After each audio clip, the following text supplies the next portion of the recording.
અંકલેશ્વર ખાતે garden city ગરબાના આયોજકો દ્વારા ગરબા ગ્રાઉન્ડ ખાતે પત્રકાર પરિષદ યોજાઈ હતી। આ વર્ષે આઈ આરાધના ટાઇટલ હેઠળ ગાર્ડન સિટી ગરબાનું ભવ્ય આયોજન કરવામાં આવ્યું છે, જેનો મુખ્ય આકર્ષણ ઓલ્ડ વિલેજ થીમ રહેશે। ગામડાનું સાદગીભર્યું કલ્ચર અને પરંપરાઓને ઉજાગર કરવા માટે ખાસ આયોજન કરવામાં આવ્યું છે, જેથી યુવાનોમાં સંસ્કૃતિ પ્રત્યે જાગૃતતા ફેલાય।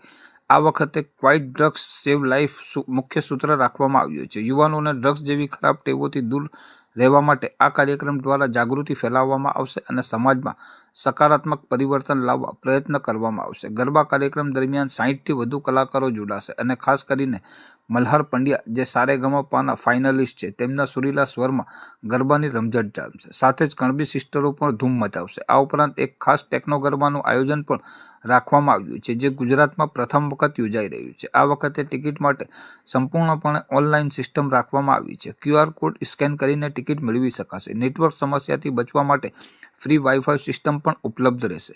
આયોજકો દ્વારા ખાસ આમંત્રણ આપવામાં આવ્યું છે કે ભરૂચ, અંકલેશ્વર અને સુરતની જનતા પણ આ અનોખા ગરબા મહોત્સવનો લાભ લે। ખાસ વાત એ છે કે આ વર્ષે નવરાત્રિ 11 દિવસ સુધી ઉજવાશે, જેથી તમામ ગરબા પ્રેમીઓને વધારાનો આનંદ માણવાનો અવસર મળશે।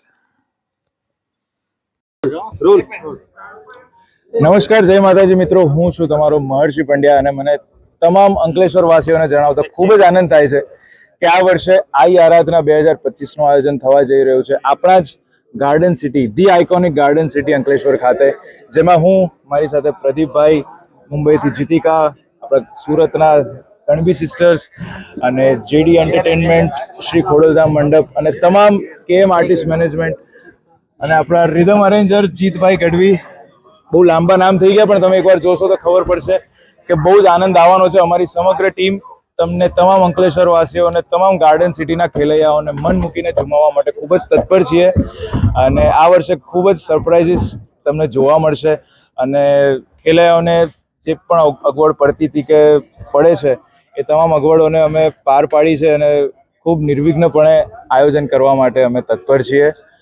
સો તમામ અંકલેશ્વર વાસીઓને ખૂબ સ્વાગત છે આઈ આરાધના 2025 ગાર્ડન સિટી અંકલેશ્વર ખાતે। બરાબર છે આટલું?